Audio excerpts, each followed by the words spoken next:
はい、お久しぶりです。どうも。最近長い動画撮ってなかったんで、久しぶりになんかやろうかなと思ったんですけど、話題の一つとしてこんなの持ってきました。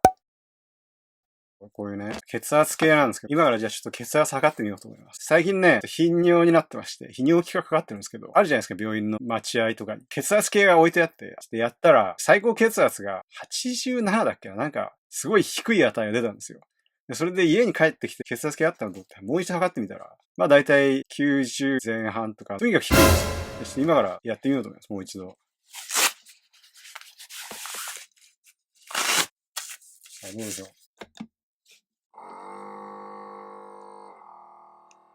でもそうでもないですね。まあ今回はそんなに低くないですね。最高血圧が97、最低血圧が間違えていたので訂正します。62です。脈拍は64と。それでも100いかないですね。まあこれが低いのか、私もちょっとわからないですけど、まあでもさすがにちょっと最高血圧が87とか89とか確かに低い感じがします。まあそれで最近だと AI とか健康について血圧低い原因なんですかって聞いてみたら、水分不足とか塩分不足とかいろいろ出てきたんですけど、まあじゃあ1日の塩分摂取量どれぐらいなんだろうと思って、クロード AI とかチャット GPT に私がその数日間食べたものを全部入力して塩分の値出してもらったんですね。それはこんな感じになってます。これ結構便利でして、栄養評価。本当にね、何でもできます。例えばじゃあ PFC バランスって言って、炭水化物と脂質とタンパク質の全体のエネルギーに占める割合だとか、円グラフにしてこういう感じです。それからそのレーダーチャートです。1日の推奨摂取量にミネラルとかビタミンとか、どれぐらい足してるか、逆に塩分とか超過してるかどうか、そういうのとか見えたりするんですね。で、まあそういう感じでまとめたやつを作ったんですけど、これ結構面白くって。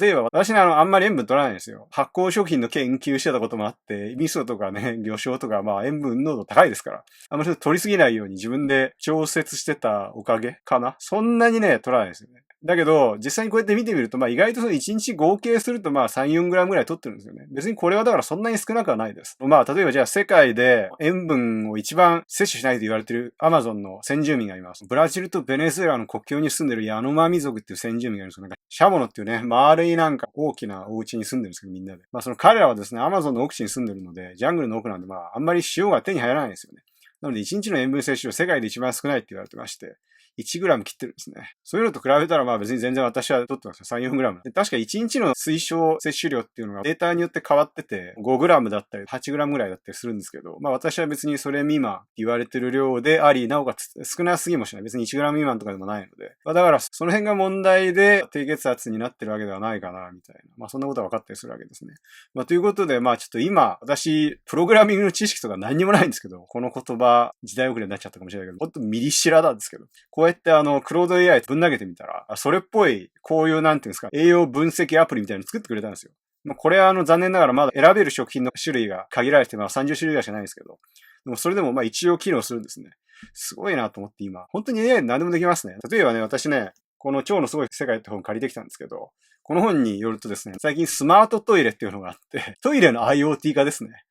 便の状態を自動で見て、そもそもだから人間って腸内環境とか腸内細菌とか人によって違うじゃないですか。それに合わせた、例えばじゃあ食生活改善のこういう提案、例えば食物繊維もっと取りましょうとか、何々を食べたらいいんじゃないですかみたいな、そういう提案をしてくれるトイレみたいな、実際にもう作られてるみたいで、結構高いんですかね、今の段階だと。でもまあ将来的には例えばですよ。今普通にチャット GPT とか、ジェミニでもクロード AI でも、もう全部その普通にお話ができるんですね。なのでまあだから AI を搭載したトイレがですね、別に心配してるわけじゃないけど、今日のうんちはちょっとだけ固めだったみたい。水分足りてないんじゃないの？なんかそういうことを提案してくれるトイレとかできるんじゃないかな。そしたら結構面白いなとか思ってたんですけど、これから先そういう感じでその AI を活用した健康法みたいなものがどんどん出てくるんじゃないかなとか、そんなことを思いました。はい。これが私の今朝の朝食です。ドンということで。で、まあ、さらにそこに私の基本情報ですね。身長、体重、体脂肪とか、推奨摂取カロリーとか。で、そういうのを含めて私に特化した栄養評価をしてくれるんですよ。で、今日の朝食はまあなんか A- らしいです。悪くはないんですけど、カロリーが不足してるから、まあ要するにもっと食えっていうことだそうです。まあ今の時点だと別にこれアプリとかじゃないんで、単にクロード AI に自分でいちいち入力しないといけないんですけど、将来的にこの辺の栄養分析を自動化してできるようにしたい。なんか特に例えば、ビタミン C とかカルシウムとかちゃんと取れてるかとか、あとは逆に塩分とかシュウ酸取りすぎてないかとか、他にもですね、野菜に残ってる農薬だったり、消毒するのに使われる次亜塩素酸ナトリウムだったり、いろんな食べ物に含まれている重金属だとか、発がん物質だとかいろんなものをですね、自動で表示できるようにして、この食べ物を継続的にこれだけ食べたら、こういう健康リスクがありますみたいなのを全部ちゃんと表示できるようにしたいんですね。いつになったら完成するかわかりませんが、佐藤ういろうのフュージョンクイジーンをよろしくお願いします。毎日ね、だいたい一つぐらい記事を投稿してるので、パラパラって見てたら面白い記事が一つぐらいはあるかもしれないです。リンクは概要欄にあります。ということで、今回もご視聴ありがとうございました。